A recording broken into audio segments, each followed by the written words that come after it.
গোটা দেশে যেভাবে বিজেপি চলছে, তাদের সরকারগুলি চলছে, তাদের একটা কোঅর্ডিনেশনের অভাব হচ্ছে। আমার উদ্দেশ্যটা তখনই সফল হতে পারে যখন আমার মিনস টু অ্যাচিভ সেইটা সঠিক।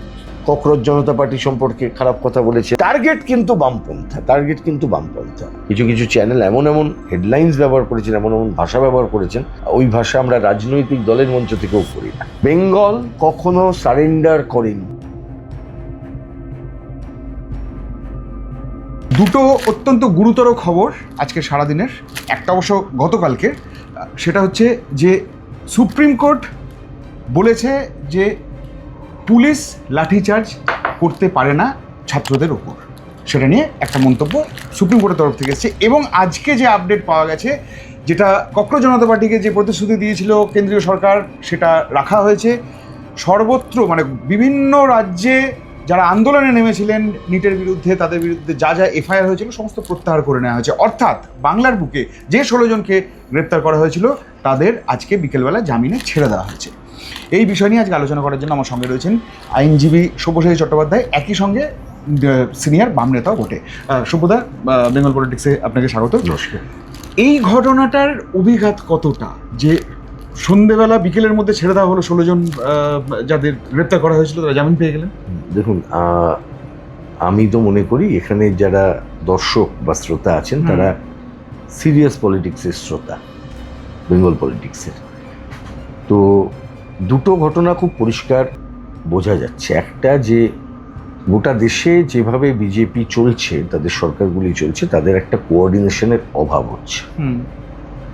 সেটা সরকারগতভাবেই বলুন, কেন্দ্র রাজ্য সম্পর্কের দিক থেকেই বলুন, বিভিন্ন রাজ্যগুলির যেখানে যেখানে বিজেপির সরকার আছে সেই সরকারগুলির মধ্যে আন্তঃরাজ্য যে কোঅর্ডিনেশন বলুন সেক্ষেত্রে, এবং অবশ্যই বিজেপি অ্যাজ এ পার্টি তাদের যে অভিমুখগুলো, বিশেষ করে এই ককরোচ জনতা পার্টির উত্থান, তাকে কেন্দ্র করে আন্দোলন, এবং আন্দোলনের ফল হিসেবে দেশের শিক্ষামন্ত্রী, যার নজির খুব কম, তাকে গত 12 বছরে বিজেপির সরকারের এই ইতিহাস নেই।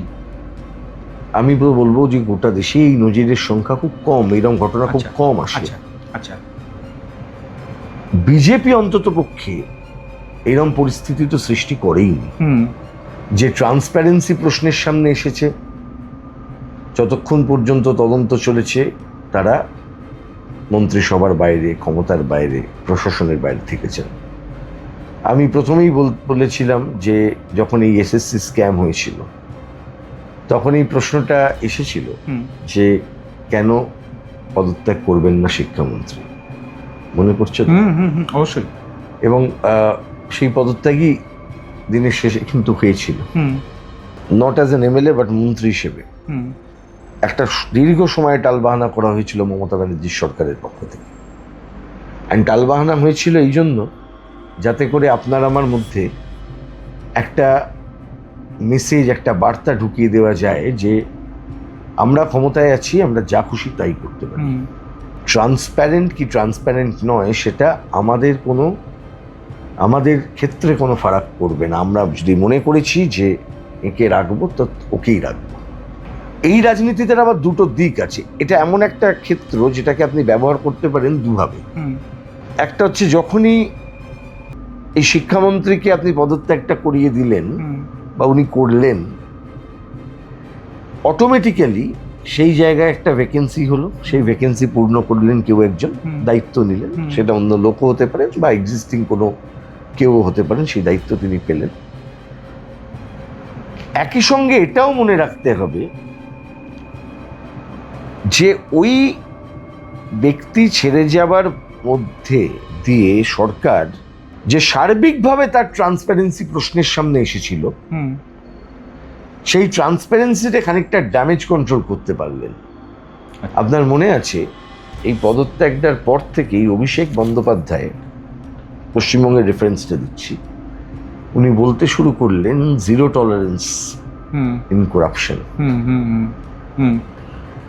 পশ্চিমবঙ্গে শুভেন্দুবাবুর আজকের কথাগুলো শুনুন, কোথায় কোথায় জিরো টলারেন্স, এটা কিছু কিছু ফ্রেজের জন্ম দিয়েছেন। তো জিরো টলারেন্স হচ্ছে এরকম একটা ফ্রেজ যার পলিটিক্সে মানে আমরা শুনেছিলাম পলিটিক্সে টলারেন্স এটা খুব গুরুত্বপূর্ণ একটা গুণাবলীর মধ্যে পড়ে। সহ্য করতে হয়, সহনশীলতা।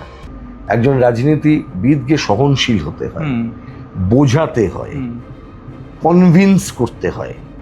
আমি চাইছি এটা করতে, আমার উদ্দেশ্যটা তখনই সফল হতে পারে যখন আমার মিনস টু অ্যাচিভ সেইটা সঠিক। আমি চাইছি একটা ভালো কিছু করতে, কিন্তু সেটার জন্য আমি একটা অসাধু পন্থা অবলম্বন করছি, সোজাসাপটা কোনো পন্থা অবলম্বন করছি না। এটা কিন্তু রাজনীতিতে সুবিধাবাদের জন্ম এবং প্রতিষ্ঠা দুটোকেই দেয়। আচ্ছা, যার ফলটা কিন্তু আজকে যা দেখছেন আপনি বিজেপির মধ্যে বা আমাদের সমাজে যেভাবে ভাগ করে দেওয়া হচ্ছে, তার মধ্যে কিন্তু সবচাইতে বেশি যেটা কাজ করছে রাজনৈতিক সুবিধাবাদ। কেন আমি কথাটা বললাম? এখানে বিভিন্ন স্টেক হোল্ডার্স আছে। ধরুন এই নির্বাচনের পর থেকে যেমন ওরা বলেন না যে ঘোলা জলে মাছ ধরতে নেমে পড়েছে, এ নেমে পড়েছে, ও নেমে, আর রাজনৈতিক দল তারা ঘোলা জলে মাছ ধরতে নামবে। শুধু কি রাজনৈতিক দল নেমেছে, এর বাইরেও বহু সংগঠন যারা পশ্চিমবাংলায় মমতা ব্যানার্জির 15 বছরের রাজত্বে তারা নিজেদের শাখা প্রশাখা বিস্তার করেছিল। আমি কোট অ্যান্ড কোট বলছি, হিন্দুত্ববাদী সংগঠন, এবং যে সংগঠনগুলি তারা বিভিন্ন জায়গায় তাদের বিভিন্ন শাখার মধ্যে দিয়ে তারা কাজ করছেন, আরএসএস এর বিভিন্ন শাখার, তাদের যে সমস্ত স্থান পরিবারের যে বিভিন্ন সংগঠনগুলি তাদের বিভিন্ন কার্যক্রমের মধ্যে এরা এই যে সময়কালটায় এটা ভেবেছিলেন যে এটাকে ব্যবহার করে নেবেন তাদের মতন করে বামপন্থীদের বিরুদ্ধে কিছু আদর্শগত জায়গা তৈরি করা, এবং সেটা খানিকটা কম্পিটিশন করতে হয়েছে। সবাই মিলে ভেবেছেন যে যার মালিককে একটু খুশি করি। ফলে এটা শুধু ওই রাজনীতির লোকেরাই করেছেন, রাজনৈতিক দলই এই আন্দোলনগুলি সম্পর্কে এক ধরনের ধারণা করেছেন এরকম বিষয়টা কিন্তু নয়। ককরোচ জনতা পার্টি সম্পর্কে খারাপ কথা বলেছেন, বা টার্গেট কিন্তু বামপন্থা, লাথি মারা হচ্ছে কিন্তু কাস্তাতুরি প্রতীক দেওয়া লাল ঝান্ডার উপর। এই উগ্র কমিউনিস্ট বিরোধিতা কাদের বিরোধিতা করছেন? একজন। আমি তো বলছি প্র্যাকটিক্যালি সিপিআইএম এর সংখ্যা 1 বিধানসভায়। তাহলে এই যে প্রেক্ষিত, সেটার এতটা ওনারা হাওয়া তুললেন, সেই বেলুনটা তো আজকে চুপসে গেল। আইন কানুন সংবিধান না জেনে যদি কোনো কথা বলতে থাকেন বা তাতে যদি বিশ্বাস করতে থাকেন, শুধু হোয়াটসঅ্যাপ ইউনিভার্সিটির ইনফরমেশনের উপর বিশ্বাস করতে থাকেন, শুধুমাত্র পুঁজি নিয়ন্ত্রিত। এখন গদি মিডিয়া বললে অনেকে রেগে যাচ্ছেন, কেন গদি মিডিয়া বলে? যেন গদি শব্দটা খারাপ, ভালো শব্দ, কি অসুবিধা ছিল? আমি তো মোদি মিডিয়া বলিনি, সেটা বললো না বোঝা যেত মোদির চাকর বলেছি, তো গদি মিডিয়া বলেছি। তো গদি মিডিয়া যদি এইখানে আপনার আজকে এই যে মানে এটাকে কেন্দ্র করে তারাও নেমে পড়লেন সেই রাজনৈতিক একটা প্রোপাগান্ডা ম্যানুফ্যাকচারিংয়ে, নিজেদেরকে তার অংশীদার করে ফেললেন। এবং আমি বলছি অংশীদার করে ফেলেছেন। কিছু কিছু চ্যানেল এমন হেডলাইন্স ব্যবহার করেছেন, এমন ভাষা ব্যবহার করেছেন, ওই ভাষা আমরা রাজনৈতিক দলের মঞ্চ থেকেও করি না। আপনাকে জানতে হবে আপনি কোথা থেকে বলছেন, আপনি কোন মিডিয়ামটা ব্যবহার করছেন। আপনি যদি মনে করেন আপনি ভারতীয় জনতা পার্টির একটা প্রোপাগান্ডা ম্যানুফ্যাকচারিং মেশিন, তাহলে আপনি সেইভাবে করতে পারেন, কিন্তু আদারওয়াইজ আপনি একজন সংবাদ মাধ্যমের যদি অংশ হন, তাহলে আপনি ওইভাবে খবর করতে পারতেন না যেভাবে কাল করা হয়েছে। আচ্ছা, ইন্দোনেশিয়া সুয়ার্তো রেজিমকে মনে করিয়ে দিয়ে সেখানে একজন সাংবাদিক প্রশ্ন করছেন, মানে শেখানো প্রশ্ন, আইদার ওটা শেখানো হয়েছে যে এইভাবে প্রশ্ন করো, এই অ্যাঙ্গেলে প্রশ্ন করো, ভয় দেখাও। সুপ্রিম কোর্ট আজকে ভয় দূর করে দিয়েছেন। দেশের মাথায় সুপ্রিম কোর্ট আছে, আইন কানুন সংবিধান সেটা তো আর এইভাবে চলতে পারে না যেভাবে তারা চাইছেন। ফলে গোটা প্রক্রিয়াটাতেই আজকে আন্দোলন সংগ্রামের বিরুদ্ধে যে বাংলা জুড়ে ষড়যন্ত্র হচ্ছিল, আন্দোলনের সংস্কৃতির বিরুদ্ধে যে ষড়যন্ত্র হচ্ছিল, এই ষড়যন্ত্রটা তো আসলে আমাদের, এটাই তো বাঙালির সত্তাকে আক্রমণ করা। বাঙালির সত্তাটা তো মস্তিষ্কে, বাঙালির সত্তাটা তো তার কলমে, বাঙালির সত্তা তো তার সংস্কৃতিতে, তার রবীন্দ্রনাথে, তার নজরুলে, তার সুভাষচন্দ্র বোসে। বাঙালির সত্তা তো অনন্ত মহারাজের মতন, কি নগেন্দ্র কি নাম এমপি, তার মতন ব্যক্তির ওই ওই দুঃসাহস, আমি বলবো দুঃসাহস, উনি অনেক দুঃসাহস দেখিয়েছেন, বেলেছেন, এর ফল ভুগতে হবে ওনাকে এবং ওনার দলকে। উনি সুভাষচন্দ্র বসু সম্পর্কে যে মন্তব্য করেছেন পার্লামেন্টের সামনে দাঁড়িয়ে, বা উনি গাড়ি থেকে বসে বসে যে মন্তব্য করেছেন, আর ওই ডাইজেস্টিং দেম, এরপরেও বিজেপির কাছ থেকে আমাকে শুনতে হবে বাঙালি সত্তা, বাঙালি অস্মিতার জন্য তারা কাজ করবেন না। আমি তৃণমূলের হাতে ওই বাঙালি অস্মিতার ওই নিয়ে ওই বিশ্ব বাংলার ব্যবসা করার কথা বলি। আমি ভারতীয় জনতা পার্টি যে সমস্ত কথা এখন বলছেন, তারা বাংলার এই ফেরাবেন, ওই ফেরাবেন, বাংলার শ্রী ফেরাবেন, বাংলার শ্রী ফেরাবেন কি করে? আগে তো বাংলার সংস্কৃতির সম্পর্কে পরিচিত হন। আপনি সুভাষচন্দ্র বোসকে অপমান করছেন, আপনার দলের এমপি, আপনি মুখে রাগ কাটছেন না, না শ্রমিকবাবুর মুখে রাগ কাটছে, না শুভেন্দুবাবুর মুখে রাগ কাটছে। ফরওয়ার্ড ব্লক তো শ্রমিকবাবুকেও একইভাবে অভিযুক্ত করেছেন, কারণ শ্রমিক ভট্টাচার্য তো তিনিও তো এই ধরনের মন্তব্য করেছেন। ঠিকই, শ্রমিকবাবু ওই বিতর্কিত নামটা নেননি, নগেন্দ্র মহারাজ, কি নাম, অনন্ত মহারাজ, তিনি ওটাই নিয়েছেন। শ্রমিকবাবু রাজনীতির কথা বলে, ঘটনাক্রমটা বলে বোঝাতে চেয়েছিলেন, কিন্তু বোঝাতে গিয়ে যেটা করেছেন, এই বাঙালি সত্তার মধ্যে ঢিল ছুঁড়েছেন, বাঙালির যে বিপ্লবী চেতনা তার উপর ঢিল ছুঁড়েছেন। আপনি যে কোনো, আপনি বিজেপি করতে পারেন, বহু মানুষ বিজেপি করেন, আমি জানি, আমি তো হাওড়ায় থাকি, আমি তো বিজেপির বহু নেতা, তখন বিজেপি এখানে মানে কোথাও মানে ছিল না, যখন তারা বিজেপি করতেন, এই আমার বাড়ির কাছেই থাকেন হরিয়ানার বর্তমান রাজ্যপাল, এবং অত্যন্ত একজন ভদ্রলোক, ডক্টর অসীম ঘোষ, উনি বিজেপির তাত্ত্বিক মানুষ ছিলেন।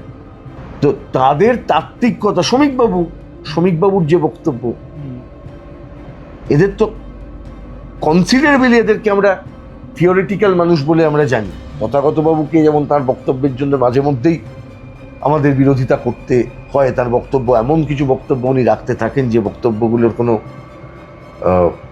তাল বেতাল ঠিক থাকে না, এমন ব্যক্তিদের সম্পর্কে বলতে থাকেন, সেই যোগ্যতা ওনার আছেন কিনা ওনার ভেবে দেখা উচিত। কিন্তু এটা তো সত্যি কথা যে আমাদেরকে মাঝে মধ্যেই এই এই এই এই তুলনাগুলো আমাদেরকে করতে হয় মাঝে মধ্যে, বিজেপির নেতাদের মধ্যে শ্রমিক ভট্টাচার্য বা এই ভদ্রলোক, এদের কথা আমরা শুনি। মানে কেন অনন্ত মহারাজ এই ধরনের মন্তব্য করলেন? খুব পরিষ্কার, এটা বিজেপি তার পলিটিক্যাল এজেন্ডা ফুলফিল করতে চাইছে পশ্চিমবাংলা দিয়ে।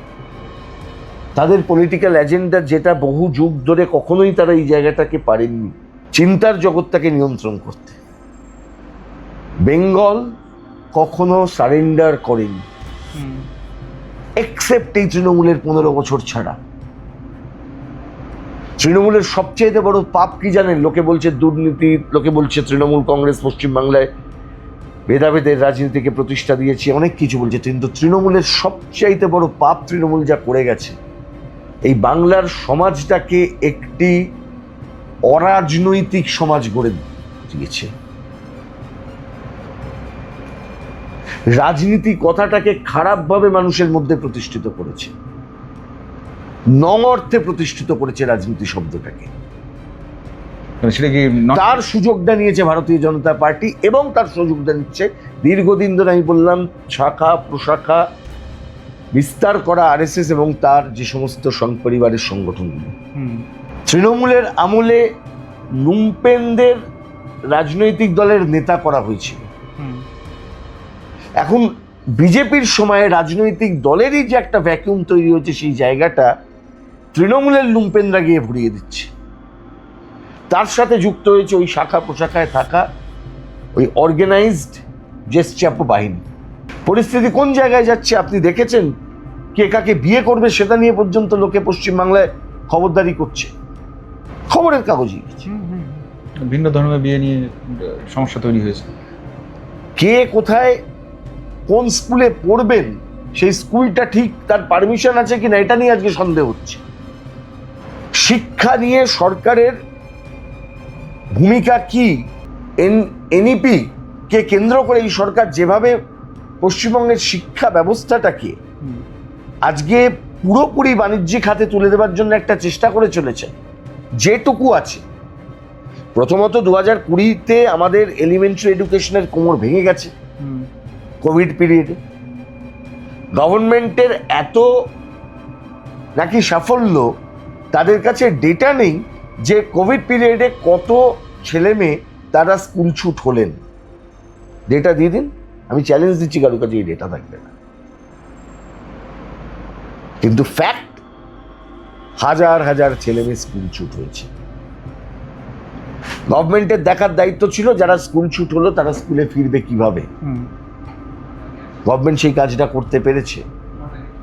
আপনার এলাকায় সরকারি স্কুলগুলো উঠে গেছে, উঠিয়ে দেওয়া হয়েছে। প্রথমে প্রচার, ওই সরকারি স্কুলে কিছু হয় না, সরকারি স্কুলটাকে আগে দুর্বল, নিজেরাই করবো, ওই একই ম্যানুফ্যাকচারিং মেশিন, সেখান থেকে হচ্ছে। শিক্ষা নিয়ে পশ্চিমবঙ্গ সরকার কি বললেন, কি করলেন? এটা বাজেট হয়ে গেল। সরকার তো দেখাতে পারতেন, বলতেন সরকারি স্কুলগুলো খুলে দেবো, বলতে পারতেন যা বেসরকারি স্কুলে যে শিক্ষা মানের শিক্ষা দেওয়া হয় আমি সেই শিক্ষার বন্দোবস্ত করবো। হ্যাঁ, ঠিক বলতে পারতেন, বামফ্রন্টকে সমালোচনা করতেন, দুটো গালাগালি দিতেন, ইংরেজি তুলে দিয়েছিল কেন বলে গালাগালি দিয়ে ইংরেজিটা চালুও করে দিতে পারতেন, করতে পারতেন। তো সরকার সেই উদ্যোগ গ্রহণ করেছেন। আপনি এখানে কাজ করতে পারবেন না। আপনি চাইছেন যে পুরোপুরি মানুষকে অ্যান্টি কমিউনিস্ট, ওই ম্যাকার্থিবাদ পরিচালিত যে একটা ভয়ঙ্কর কমিউনিস্ট বিরোধী প্যারানোইয়া, তাকে আপনি ব্যবহার করে মানুষকে সংগঠিত করবেন, এই গুলিগানিজমের মধ্যে মানুষকে ঢুকিয়ে একটা ভয়ঙ্কর অবস্থা তৈরি করবেন। সর্বদা একটা ঘটনা ঘটতে দেখলাম আমরা, সেটা হচ্ছে যে গতকাল বিজেপির একটা মিছিল ছিল, এই যে শুক্রবার যে মিছিলটা হয়েছিল তার প্রতিবাদে আর কি একটা মিছিল ছিল। সেখানে অভিযোগ উঠেছে যে লাল ঝান্ডা খানিকটা অবমাননা করা, পায়ে মারিয়ে দেওয়া, এই সমস্ত ঘটনার একটা অভিযোগ উঠেছে। দেখুন, লাল ঝান্ডা কোনো ব্যক্তির কল্পনাপ্রসূত নয়, এটাই হচ্ছে লাল ঝান্ডার তাৎপর্য। মমতা ব্যানার্জি ছবি আঁকলেন কিংবা একজন ভদ্রলোক বললেন কদিন আগে, না আমি এঁকে দিয়েছিলাম, মমতা ব্যানার্জি ওটা চালিয়েছিলেন। আমি দেখছিলাম মমতা ব্যানার্জি হেরে যাওয়ার পর শিল্পী, আমি ওর নামটা ভুলে গেলাম, নামটা মনে রাখা উচিত ছিল, কেউ একজন এঁকে দিলেন আর প্রতীক হয়ে গেল। লাল ঝান্ডা এবং কাস্তে হাতুড়ি খচিত লাল ঝান্ডা, এটা একটা ইতিহাস আছে। ইতিহাসটা ত্যাগের, মে দিবসের ইতিহাস বলে যেটাকে আমরা জানি। আপনি প্রতিদিন মানুষকে দাসত্বের দিকে ঠেলেছেন, আর এই লাল ঝান্ডা সেই দাসত্বের সামনে থাকা মানুষকে আবার মুক্ত করার কথা বলেছে, সেই লড়াইকে আরো সুতীক্ষ্ণ করেছে। মার্ক্সবাদের অন্যতম কথাই ছিল, দার্শনিকরা নানাভাবে পৃথিবীকে ব্যাখ্যা করেছেন, আসল কথা হলো তাকে পরিবর্তন করা। মানুষ সেই পরিবর্তনের যে দিশা সেটা কিন্তু লাল ঝান্ডার মধ্যে দিয়ে দেখেছিলেন। মে দিবসের মিছিলে যারা কেটেছিলেন শিকাগো শহরে 1886-তে, 1786-তে, সেখানে যাদের জীবন দিতে হয়েছিল বা তারা অংশগ্রহণ করেছিলেন যে মিছিলে, তাদের বিরুদ্ধেও কিন্তু সেখানকার সরকার প্রশাসন মামলা করেছিল।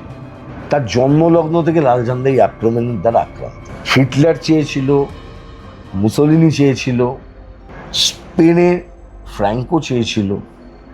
আপনি যদি আরো ইতিহাস খুঁজে দেখেন, কিউবায় বাতিস্তা চেয়েছিল, বিভিন্ন দেশে অনেকে চেয়েছে, ভারতবর্ষে চেয়েছিল, ইংরেজরা চেয়েছিল। 1920 সালে কমিউনিস্ট পার্টির প্রতিষ্ঠার পরে কমিউনিস্ট পার্টি এবং কমিউনিস্ট মতাদর্শকে ভারতের বুকে প্রথম থেকে অঙ্কুরে বিনাশ করার জন্য প্রথম ষড়যন্ত্র মামলা সাজিয়েছিল ইংরেজ। নিষিদ্ধ তো ঘোষণা করেছিল এই সময়টা। ষড়যন্ত্র মামলা করেছিল মতাদর্শে। সেই মামলার এভিডেন্স যদি আপনি দেখেন, আপনি দেখবেন কি এসেছিল সেই মামলায়। একটা মামলায় কি আসে? ছুরি আসে, তরোয়াল আসে, লাঠি আসে, ইট ছুঁড়েছে ইট আসে। আলামত হিসেবে তো আসবে জিনিসগুলো, আদালতের সামনে প্রডিউস করা হবে।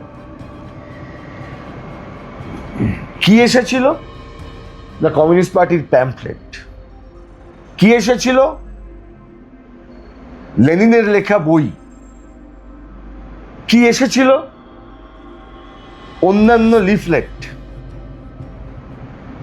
আর কমিউনিস্ট পার্টির বিরুদ্ধে যদি ষড়যন্ত্র মামলা করা হয়, তাহলে আপনারা জানবেন কমিউনিস্ট পার্টি সেই মামলাকেও রাজনৈতিক মঞ্চে পরিণত করার ক্ষমতা রাখে। তোমাদের যদি প্রোপাগান্ডা মেশিন থাকে, আমারও কাউন্টার প্রোপাগান্ডা মেশিন আছে। কিছু কিছু সময় সেটা শুধু বুঝিয়ে দেওয়ার দরকার হয়। শ্রেণী বিভক্ত সমাজের ওটাই নিয়ম। আমরা খুঁচিয়ে তোমার শ্যামাপ্রসাদ মুখার্জির ইতিহাসকে বার করতে যাইনি, আমরা ইতিহাসের সত্যতাকে সামনে এনেছিলাম। আর তোমরা মিথ্যা কমিউনিস্টদের বিরুদ্ধে দিনের পর দিন বলে গেছো। মিথ্যা তো শেষ হয়। সেই মিথ্যাকে প্রতিষ্ঠিত করার জন্য এই মামলা দেওয়া হয়েছিল বামপন্থীদের বিরুদ্ধে, সিজেপির বিরুদ্ধে। সংবাদ মাধ্যমের কিছু মানুষের, আমি সকলকে বলবো না, প্রকাশ্য উস্কানিতে কলকাতা পুলিশ তাদেরকে হিউমিলিয়েট করেছে প্রকাশ্যে। 60-এর দশকে ভারত চীন যুদ্ধের সময় একটা খুব কবিতা বলা হতো, বিভিন্ন সময় বলা হতো, সেটাও কিন্তু সেই সময়কার বুদ্ধিজীবী বাঙালিদের মধ্যেই কেউ লিখেছিলেন, হরে কৃষ্ণ কুমার লাল ঘুরে কা সাওয়ার, বঙ্গে এসে রঙ্গ কেন খোলা চীনের কুমার। প্রমাণ করতে পেরেছেন? পারেননি। 1920-তেই কমিউনিস্ট পার্টির প্রতিষ্ঠার কয়েক বছরের মধ্যে বিরাট ষড়যন্ত্র মামলা করেছে। সিপিএম এর প্রতিষ্ঠাতা মুজাফফর আহমেদ, তিনি ওই মামলাকে তার রাজনৈতিক মতাদর্শকে প্রতিষ্ঠিত করার মঞ্চ হিসেবে ব্যবহার করেছিলেন, এবং তার সেই জবানবন্দি আদালতের সামনে দাঁড়িয়ে সেটা ছিল বক্তৃতা। কমিউনিস্ট পার্টির মতাদর্শ জনগণের সামনে। কোন পথে আটকাবেন? আপনি কমিউনিস্ট পার্টিকে আটকাতে চাইছেন, ক্ষমতা আছে আপনার। আপনি শুধু পার্লামেন্ট দিয়ে ভাবছেন যে পার্লামেন্টে আমার সংখ্যা বেশি আছে বলে কমিউনিস্টরা মরে যাবে, উড়ে যাবে। কমিউনিস্টরা মরবে না, হারিয়ে যাবে না। ওই নবারুণ ভট্টাচার্যের সেই গল্প ছিল না, 10 দিন দুনিয়া কাঁপানো, 10 দিন, 10 দিনের কথা বলা হয়েছে। এখন আর ওই 10 দিন নয়, 10,000 বছর দুনিয়া। এটা পৃথিবীর নিয়ম, বিজ্ঞানের নিয়ম। চাইলে কি অস্বীকার করতে পারবেন? আপনি অস্বীকার করতে পারবেন? প্রেসের ফ্রিডমের ইন্ডেক্সে ভারতের অবস্থান পৃথিবীতে অন্যতম সর্বনিম্ন দেশগুলোর মধ্যে অন্যতম, 125 বোধহয়, খুব সম্ভবত, যদি ভুল না করি। আপনি অস্বীকার করতে পারবেন যে শিক্ষার নিরিখে বলুন, কাজের নিরিখে বলুন, স্বাধীনতার পর আমাদের দেশে এই মুহূর্তে সবচেয়ে বেশি সমস্যা কার অসুবিধা হয়েছে আমি জানি না, কিন্তু এসআইআর প্রক্রিয়া সাধারণ মানুষের অসুবিধা হয়েছে। আপনি অস্বীকার করতে পারবেন না। আপনি রাজনীতি নিয়ে কথা বলছেন এমন একটা দেশে যেখানে আপনার সামনে এই রাজ্যের 27 লক্ষ ভোটার, তারা যাদের বেশিরভাগ ভোটার যোগ্যতা তাদের আছে এই লিস্টে থাকবার, তারা ভোট দিতে পারেনি। ইতিমধ্যে আপনার দেশে দুটো শ্রেণী তৈরি হয়ে গেছে, একটা ভোটার, একটা সন্দেহজনক ভোটার। আপনি যতই চেষ্টা করুন বিজেপিকে ইনক্লুসিভ ইন্ডিয়া করে তোলবার জন্য, বিজেপি চেষ্টা করবে, সেটা কোনোদিন হবে না। বিজেপির নীতি আপনাকে বিভাজন করবে, এটাই ওদের রাজনীতি। এই বিজেপির কাছে যে আপনি যে তথ্যগুলো তুলে ধরছেন, এই বিজেপির কাছে এই মুহূর্তে কি সবচেয়ে বড় চাপের জায়গা কি কক্রোচ জনতা পার্টি, মানে যুবক, ছাত্র, পড়ুয়ারা? লড়াই যখন শুরু হয়, সেই লড়াইয়ের সামনে কোনো না কোনো অংশকে এগিয়ে আসতে হয়। জনগণ সেই লড়াইয়ে অংশগ্রহণ করেন, তারা চলে আসেন। কাউকে না কাউকে লড়াইয়ের বেলটা প্রথম বাজাতে হয়, কোনো না কোনো শ্রেণীকে আসতে হয়। তার পিছনে যখন মানুষ যখন জড়ো হয়, তখন আন্দোলন বড় আকার ধারণ করে। ফলে আজকে তো সিজেপি অ্যাজ এ পার্টি, ছাত্রছাত্রীদের সমস্যা, নেপের সমস্যা, গোটা দেশে শিক্ষার মূল্যবৃদ্ধি, কত টাকা করে আপনার লাগছে এখন পড়াশোনা করতে, আপনি বলুন। কোচিং সেন্টার কার্টেল গোটা দেশে, এই যে ভয়াবহ একটা অবস্থা, এই অবস্থাটার বিরুদ্ধে মানুষের খুব ছিল। এই সমস্যাটা হচ্ছে কেন? মানুষের হাতে পয়সা নেই। কেন মানুষের পয়সা নেই? তার কারণ মানুষের হাতে সেই কাজ নেই। কাজ থাকলে রোজগার নেই, কাজের জায়গায় সিকিউরিটি নেই। আপনি টাকা রেখেছেন, সঞ্চয় করেছেন টাকা, সেই টাকার উপরে আগে ব্যাংকের ইন্টারেস্ট ছিল। ইন্টারেস্ট রেট ক্রমশ ক্রমশ ক্রমশ ক্রমশ কমিয়ে এনে আজকে প্রাইভেট ব্যাংক, পাবলিক ব্যাংকগুলোর মধ্যে, পাবলিক সেক্টর ব্যাংকগুলোর মধ্যে কোনো ডিস্টিংশন না করে আজকে এমন একটা অবস্থা তৈরি করে দেওয়া হয়েছে, মানুষকে বাধ্য করলেন প্রাইভেট সেক্টর ব্যাংকগুলোর কাছ থেকে আপনাকে হাউজিং লোন থেকে শুরু করে সব কিছু নেওয়ার। এই দেশে তো এই সমস্যা আসবে আর কয়েকদিন পর। এই যে মানুষ আজকে আপনাদের দেওয়া নানা রকমের কথায় মানুষ এত টাকা লোন নিলেন, বাড়ি করলেন, ইত্যাদি করলেন, তারপর এই যে ড্রাকোনিয়ান আইন তৈরি করে তাদেরকে প্রতিবার আপনি ওই ভয়াবহ একটা আইনের বলে তাদেরকে বাড়ি ছাড়া করে দিচ্ছেন বিভিন্ন জায়গায়, টাকা যখন দিতে পারছেন না। আপনার চাকরির কোনো গ্যারেন্টি নেই, কিন্তু ব্যাংকের কাছে গ্যারেন্টি আছে যে টাকাটাকে নিয়ে নিতে পারবে। আমি আইনগুলোর বৈষম্য বলছি। আপনার জীবনের কোনো নিশ্চয়তা নেই কোথাও, কিন্তু আপনার দেশে আপনাকে প্রত্যেক দিন আপনাকে এই কাগজগুলো তৈরি করে দিতে হবে। রাষ্ট্রবাদ করে আমি চিৎকার করব, আর রাষ্ট্র আমার কোনো দায়িত্ব পালন করবে না, এই রাষ্ট্রবাদের মানে কি? It is reciprocal. The concept of the state যদি আপনি একদম শুরুতে দেখেন, যে বিভিন্ন থিওরিগুলো যখন পলিটিক্যাল সায়েন্সে পড়ায়, সোশ্যাল কন্ট্রাক্ট থিওরি, রাষ্ট্রের সাথে মানুষের ইন্ডিভিজুয়ালের সম্পর্ক তৈরি হয়েছিল কেন? কারণ রাষ্ট্র তার কিছু দায় তারা পালন করবে, আমার সিকিউরিটি দেবে, আমাকে অন্য ওয়েলফেয়ার দেখবে। এইটার জন্য নয় যে রাষ্ট্র থাকবে, রাষ্ট্র শুধুমাত্র আমাকে আমায় কি গান গাইতে হবে সেটা বলবার জন্যে, কাজের বন্দোবস্ত করার জন্য রাষ্ট্রের কোনো দায় থাকবে না, আমার শিক্ষার বন্দোবস্ত করার জন্য রাষ্ট্রের কোনো দায় থাকবে না, আমার ভোটিং রাইটসকে এনশিওর করার জন্য রাষ্ট্রের কোনো দায় থাকবে না, আমি পরীক্ষা দিয়ে আসবো, আমার পরীক্ষার ট্রান্সপারেন্সি রক্ষা করার জন্য রাষ্ট্রের কোনো দায় থাকবে না। তাহলে কিসের রাষ্ট্রবাদ হবে? এই যে ধরুন আজকে ককরোচ জনতা পার্টির জন্মটাই তো হয়েছিল সূর্যকান্তের একটা মন্তব্যের উপর ভিত্তি করে। পরবর্তী আরও একটা ঘটনায় দেখা গেছে যে সেখানে বলেছেন চিফ জাস্টিস অফ ইন্ডিয়া, তিনি বলেছেন যে ভিডিও দেখার মতো এত সময় আমাদের নেই।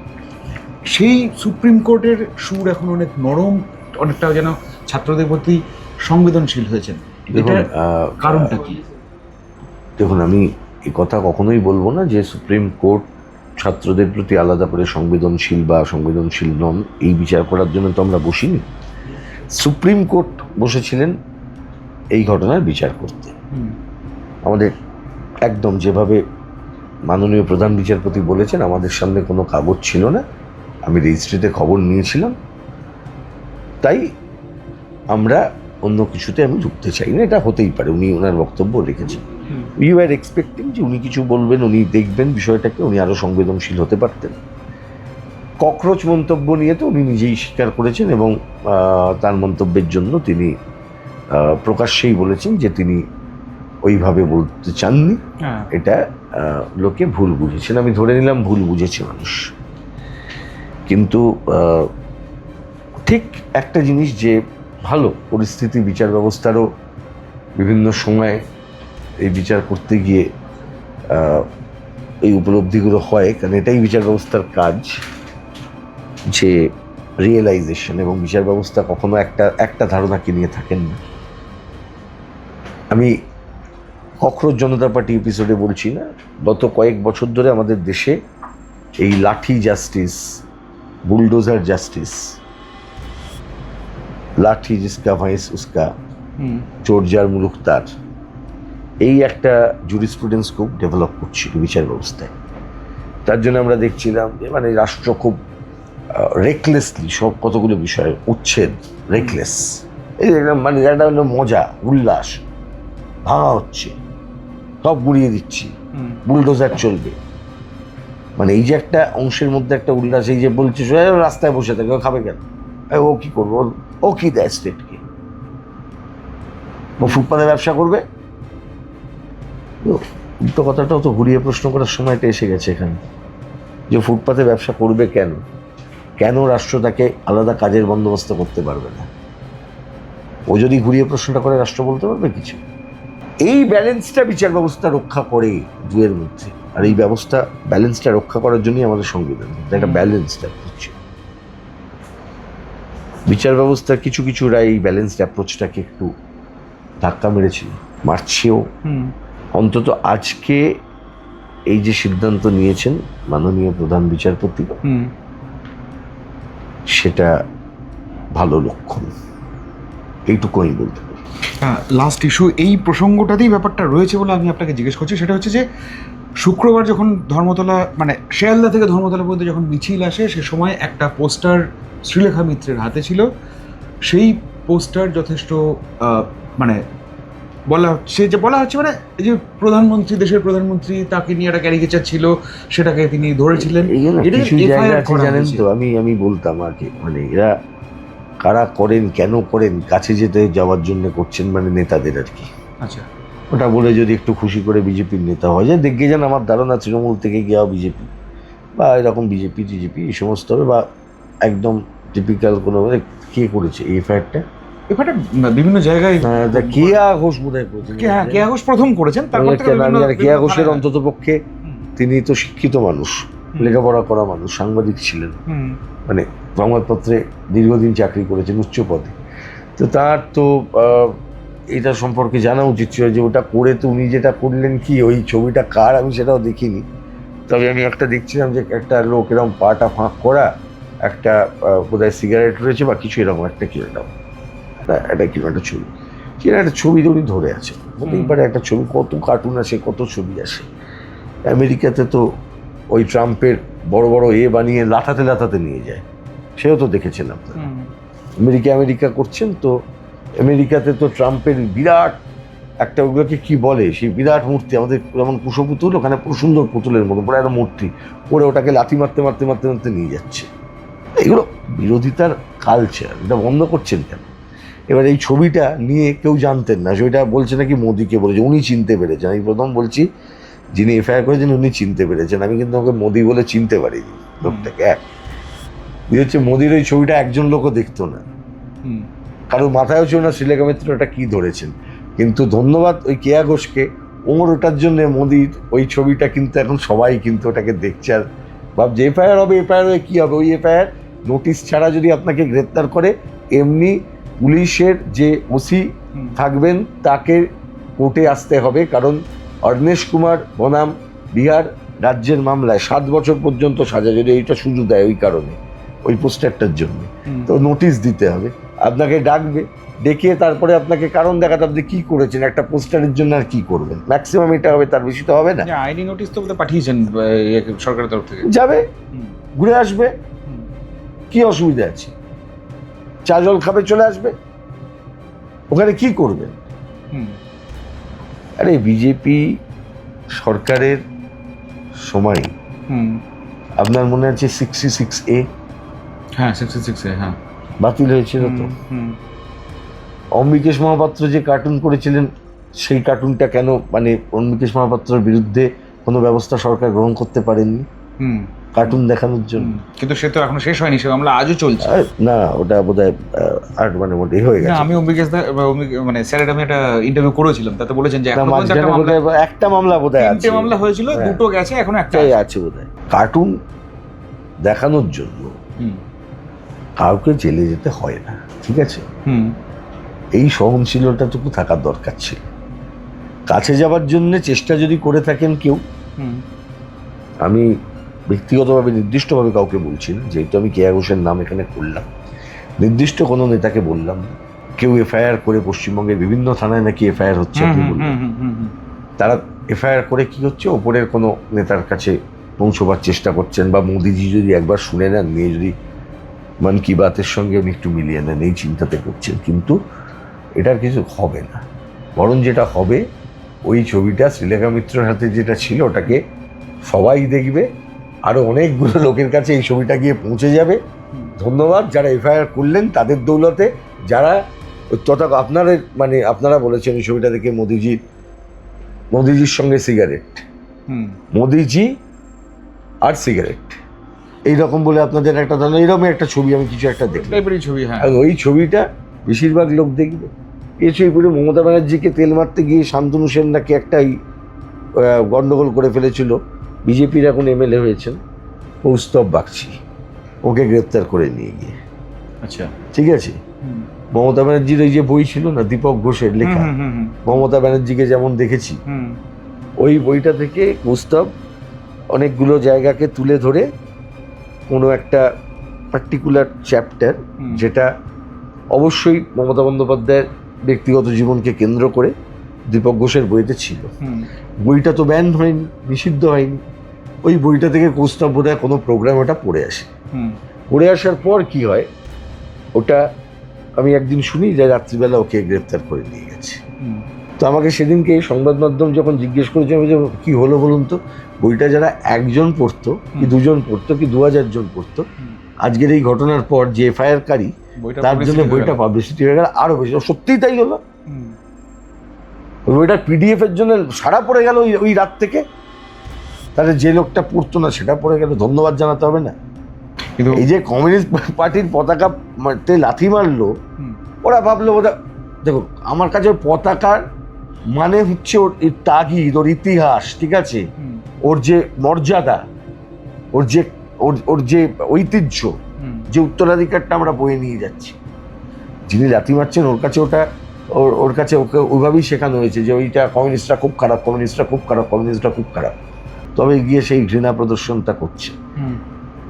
কিন্তু ওরা বুঝতেও পারছে না যে এই লাল ঝান্ডাটাই লাগে যখন ওর মিনিমাম ওয়েজটা ও না পায়, ও যখন চাকরি যখন না পায়, ওর বাবার যখন 8 ঘন্টার কাজের টাইমটা যখন বেড়ে যায়, বাড়িতে হঠাৎ ইয়াং বাবাকে খুব কম বয়সেই বুড়ো হয়ে যেতে দেখলো কাজ না পেয়ে, তখন কিন্তু ওই পতাকাটাই লাগে। যখন বাড়িতে দেখে বাবার কাজটা চলে গেছে, এই লোকগুলো এই পরিবারের সন্তানই তো ওইখানে আছেন, ওদের মধ্যেও আছেন, তখন এই ক্রিমিনাল মাফিয়ারা ওদের যে সেফগার্ড করতে পারে না, 15 বছরের এই তৃণমূলের ইতিহাসটা না, এর সাথে যদি না বাঙালি বোঝে, তাহলে খুব বিপদ হবে। ওই বিপদে পা দেবেন না। আপনার জন্যে রাজনীতি করুন, কারোর মুখকে প্রমোট করার জন্য রাজনীতি করা বন্ধ। আগামী দিনে বাংলার এবং দেশের জন্য, বামপন্থার জন্য খুব উজ্জ্বল। আচ্ছা, একটা বিষয় মানে জানতে ইচ্ছে করছে, সেই কারণে আপনাকে জিজ্ঞেস করছি। সেটা হচ্ছে যে এই যে 16 জনের যে জামিন হয়ে গেল, কোনো এফআইআর তো রইল না, এক্ষেত্রে ওই মিছিলেই তো ছিলেন শ্রীলেখা মিত্র, তার ক্ষেত্রে কি আর এফআইআর কার্যকর থাকবে? থাক না, দেখা যাবে, থাকুক। এরকম কিছু কিছু কেস থাকা উচিত। আচ্ছা, কিছু কিছু বক্তব্য থাকা উচিত, যেমন বিধানসভার প্রসিডিংয়ে থাকবে যে পশ্চিমবাংলার মুখ্যমন্ত্রী শুভেন্দু অধিকারীর আইনি জ্ঞান, যদিও সেটা বাস্তব নয়, ওনার কিন্তু আইনি জ্ঞান কিন্তু ভালো। আচ্ছা, অন্তত আগের মুখ্যমন্ত্রীর তুলনায় বহুগুণ ভালো। আচ্ছা, কিন্তু তৎসত্ত্বেও এই শুভেন্দু অধিকারী এই যে মন্তব্যটা করে চমকাচ্ছেন, গতকালও চমকেছেন দেখলাম, যে গুন্ডা দমন আইনে আটকে দেবো। আমি শুভেন্দুবাবুর দলের যে কোনো কাউকে বলছি, এই গুন্ডা দমন আইনটা কেন দিতে পারলেন না এই মামলায়? এই তো বলেছিলেন, তো আপনার মুখ্যমন্ত্রী তো আজকে নয় এফআইআর গেল, মানে বা ওরা বেল পেল। গুন্ডা দমন আইন যেটা নিয়ে আপনারা চমকাচ্ছিলেন পাশ হয়ে গেছে, গুন্ডা দমন আইনে কেস করব। একাধিক বিধায়ক বলেছেন শুভেন্দুবাবুর পরে, এরা এমন সব আইন মানে প্রণেতা, তারা আইন কীভাবে হয় সেটা জানেন না। তাহলে একটু জবাবটা দিন না, কেন লিখতে পারলো না পুলিশ? শুধুমাত্র অন্য ধারাগুলো দিয়ে একটা 72 সালের আইন দিয়ে দিল। তাহলে আপনারা যে আইনটা পাশ করালেন কী হলো? ব্যবহার করতে পারলেন না কেন? প্রথম গুন্ডা দমন আইন তাহলে আজকে এইভাবেই শেষ হয়ে গেল। অ্যাপ্লিকেশন তো যদি হতো তাহলে তো ওটা হলো না, দিতেও পারলেন না, এমনিও কেস চলে গেল।